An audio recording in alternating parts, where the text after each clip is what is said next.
মজা লাগছে খুব? তাই? কি খাচ্ছিস ওটা? তাই? খুব মজা লাগছে?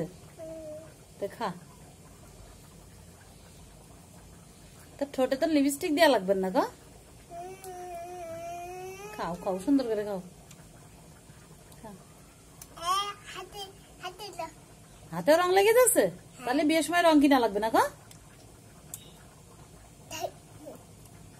হ্যাঁ, দেখা।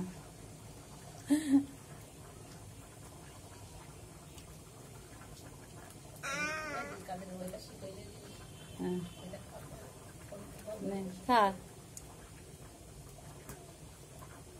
শেষ।